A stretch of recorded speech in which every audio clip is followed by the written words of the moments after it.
Hi guys, yan. Bali for this video, we will be discussing yung last topic na computation ng work study and measurement, which is the learning curve theory. Sa learning curve theory, we will be discussing uh, paano ba naapektuhan ng continuous work ang oras ng trabaho ng isang worker.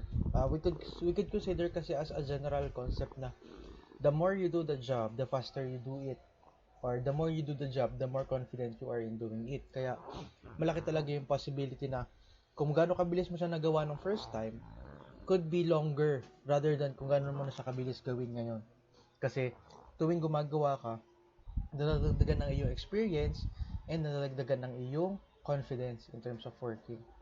Which is nangyayari naman talaga sa manufacturing process. Sir, bakit po siya important? Kasi, di ba we have already discussed creating standard time. Yan, nagawa na tayo ng standard, ng observe time, normal time, tsaka standard time. Yung standard time na yon could be a standard time for that period of time. Let's say, for example, ngayong taong to, lahat ay bago yung worker mo, you could have a standard time of 10 minutes. After 2 years, after 3 years, yung pa din yung mga workers nyo, I think they could work faster than 10 minutes na kasi sobrang tagal na nila sa work or they are already confident sa ulo na nila yung process or their learning curve has exceedingly tumaas na yung kanilang productivity kasi sobrang tagal na nilang ginagawa yun. I think they could perfect na their work. Kaya we could consider this learning curve theory in analyzing further projects. But after 5 years, could you consider increasing your output by reducing your cycle time, so on and so forth. Kaya siya dinidiscuss natin kay work study. What is learning curve? A learning curve is a correlation between learners' performance on task and the number of attempts or times required to complete the task. This can be represented as a direct proportion on a graph. Sa graph natin, makikita natin dyan na from start, let's say for the y-axis is the performance, the higher the value of the performance, the better. Diba? Kasi siya ating nasa y-axis. And the x-axis shows the learning effort or number of attempts. 20 times mo na siya ginawa, 60 times mo na siya ginawa, 100 times mo na siya ginawa, 140 and 180. Yan. As we could see at the graph, the learning graph curve shows an exponential increase of output and performance. Yan. Habang mas tumatagal daw tayo nagpo-perform, say for example, sa pag 20 times mo pa lang siyang ginagawa, you could have an output of I think 40 pieces per day, let's say for example. Pag siya isang taang beses mo na ginagawa, you could have a performance level of 95%. Then, pag 180 mo na siya ginagawa, you could consider a 98% learning curve. Yeah. Sir, could it increase up to, for example, 200, 300? No, it's asymptotic. Ano yung sabihin ng asymptotic? It will not reach 100%. Kasi, we still need to consider fatigue. We still need to consider, we are just human. We need still to consider the capacity of our personnel. Yeah. Performance is asymptotic to 100%. It will go nearer and nearer and nearer 100, but it will never exceed 100. Yan. Yun lang ang lagi niyong tatandaan pag sinabi yung term na asymptotic. For the formula, we will be using a simple formula in learning curve, but madami siyang differences of way of computing, kaya discuss natin. The original model used in the formula of Tn is equals to T1 times n raised to b. Yan. Ano-ano yung mga yan? Tn, average time over the measured duration. Let's say, for example, you need to find gano'n siya kabilis after 25 attempts. Ibig sabihin, ang Tn natin ay T20. 25, T25.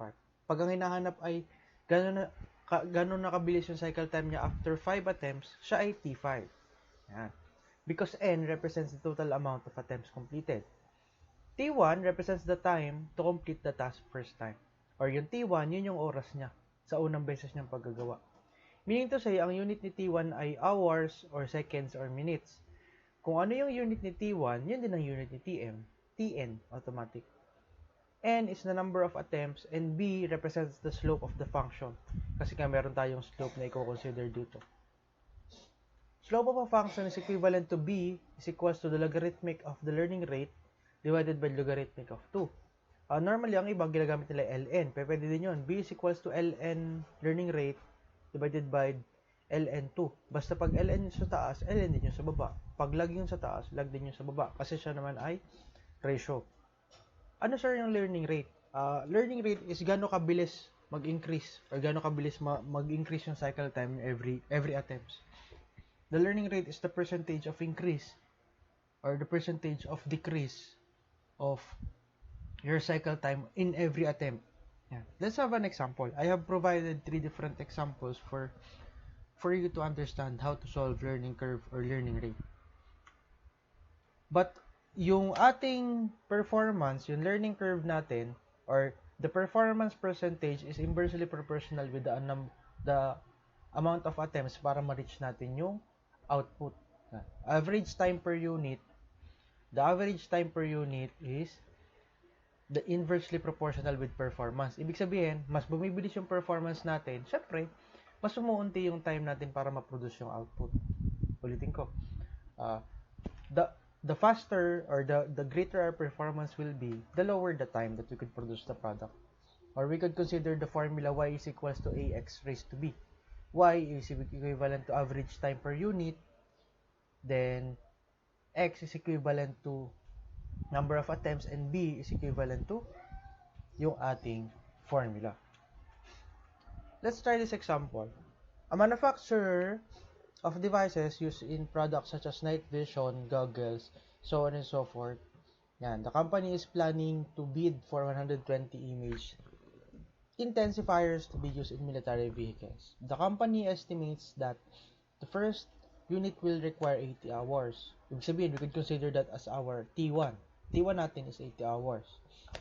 The industry learning curve for this particular type of product is 92%. Normally, siya ay given, but pag kayo nagwo-work na, kayo na yung magsaset niya. Kukompare niyo yung cycle time last year sa cycle time ngayon, then kukuhanin niyo yung kanilang difference, makukuha niyo yung percentage of learning curve. Then determine how many hours will be required to produce the 60th and the 120th unit. We already have our T1, we already have our learning rate, meron na din tayong TN. Ang TN natin ay dalawa. We need to get the number TN60 at T60 and T120. Considering our initial formula of TN is equals to T1 times N raised to B, we could use this formula to solve for T60. T1 is 80, galing dito. T2 is 60, N is 60, kasi 60th ang ating hinahanap, raised to the values of logarithmic 0.92. So you will not use 92 as exact value kasi siya ay percentage. To convert natin siya into decimal place. Logarithmic of 0.92 divided by logarithmic of 2. Pwede din sir ln. ln 0.92 divided by ln2. It will yield with same results. Meaning, we could get T60 is 48.89 hours. As you could see, nung unang ginawa yung output, nung una daw sila nagawa ng device na yon, 80 hours daw yung ni-require para matapos siya. Pero pa 60th na, nung naka-anim na pong gawa na yung worker, 48.89 hours na lang yung ginugugol na. Diba ang laki na naging difference? Malaki yung naging difference kasi the more you create an output, the faster you become sa pag-output na yun. Let's see naman yung 120th. Using the same formula, we could get that T120 is equals to 80 times 120 divided by times 80 times 120 raised to logarithmic of 0.92 divided by logarithmic of 2. Then, we could consider that T120 is equivalent to 44.98 hours using that formula. Sir, ba't po hindi ganun kalaki yung naging decrease ng time? Kasi, di ba, from 80, naging 48 po. Ay, 60 hours, 60 lang din naman po ang interval, 1 to 60. Ang laki po nung naging reduction. Pero bakit po ito, 120 to 60? Maliit lang po yung naging difference niya. Diba? Kung mapapansin nyo. Kasi nga, na-discuss na natin kanina that learning curve is asymptotic. Sa simula, mabilis yung increase ng improvement. Diba? Sobrang bilis ng increase ng improvement. Pero pagdating dito sa part na to, pag kayo ay sobrang dami nyo nang ina-output from 60 to 120, sobrang bagal na ng increase. Kung mapapansin nyo dito, from 0 to 60, 0 to 60, ang laki agad ng increase. But 60 to 120, ganyan lang. This example just shows that learning curve is asymptotic and learning curve is, we could say, that inversely proportional with the average of units produced. Average time per unit produced. I hope you understand this example. Let's have the second example. A defense contractor has started producing engines for a new government contract. The first engine took 800 hours to produce. 800 hours daw bago ma-produce yung first engine. The question is, how long will it take to produce the first 20 engines? Considering that the learning rate is 80%. 80% ang learning rate natin given. Ang ating T1 is 800 given. Then ang tanong is, how long will it take to produce the first 20 engines? Dito kasi ang tanong, determine how many hours required to produce the 60th. Yung pang 60, yung pang 120. Ang tanong dito, please read it carefully kasi ang tanong dito, gaano katagal magawa yung 1 hanggang 20? First 20 engines. Ibig sabihin, hindi siya T20 ang hinahanap natin. Ang hinahanap natin ay T1 plus T2 plus T3 plus T4 plus T5 hanggang T20. Kasi how long will it take to produce the first 20? Ibig sabihin, the total siya nung lahat nung time. T1, T2, T3, T4, T5. So on and so forth. Paano natin siya gagawin? We could solve it one by one. What is T1?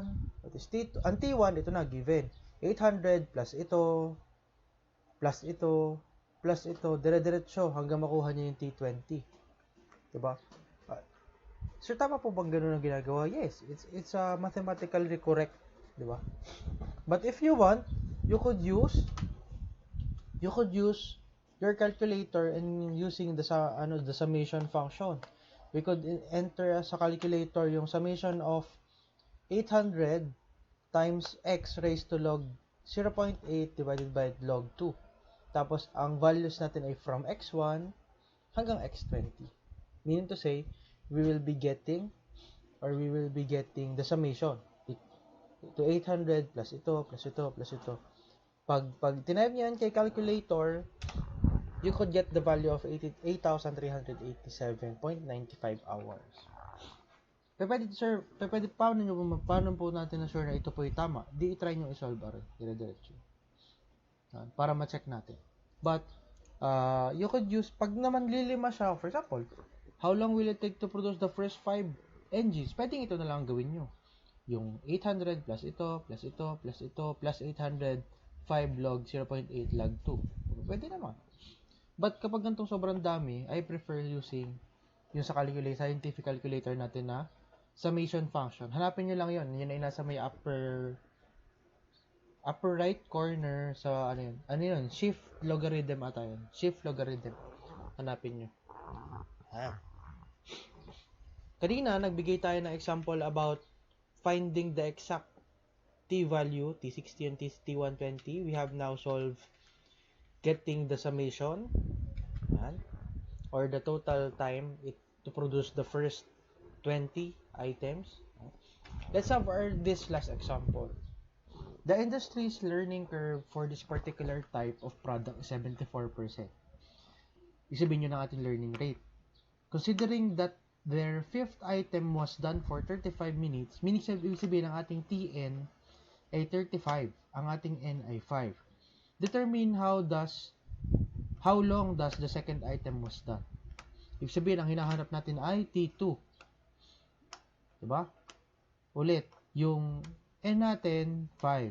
Tn, ang N natin ay 5, ang Tn natin ay 35. Tapos, ang B natin, makukuha natin sa 74%. Hindi natin alam ang T1. Kaso, ang hinahanap ay T2. We could find T1 first, then use it to find T2. Diba? Given ito, given ito, given ito. We could eliminate all these variables. Makikita natin to. Paano? T5 is equivalent to T1 times 5 kasi n is 5. Logarithmic of 0.74 divided by log 2. Then, substituting 35 as our Tn, then dividing the whole equation by 5 log 0.72 log 2, we could get T1 is equivalent to 70.41 minutes. Diba? Kaso ang hinahanap nga natin ay si T2. E di, we could use this formula also. T2 is equivalent to T1 times 2 logarithmic of 0.74 divided by logarithmic of 2. Ay di, ang mangyayari, isa-substitute naman natin yung T1 sa ating equation. Then, using our calculators or using mathematical equations and solving it, we could get T2 is equivalent to 52.11 minutes. Diba?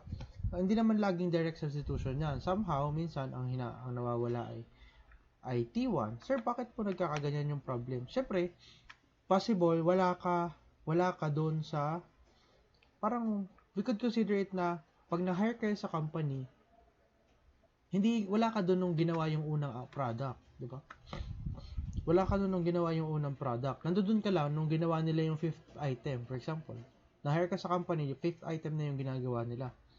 Tapos, na-consider na 74% ang learning rate, you need to find, for example, you need to find T100. Eh, paano mo nga masasolve yung T100? Hindi mo alam yung T1. Kaya, in real life scenarios, mas malibid gamitin to. We need first to find T1 so that we could use it to solve T100, T200, so on and so forth. Gagamitin mo yung time nung ikay dumating sa company to find the T original, T1, then you could use it to find the future times. I hope you understand this learning rate and learning curve. Kasi this could also be beneficial in creating standard times and different kinds of targets. Again, always remember that our learning curve is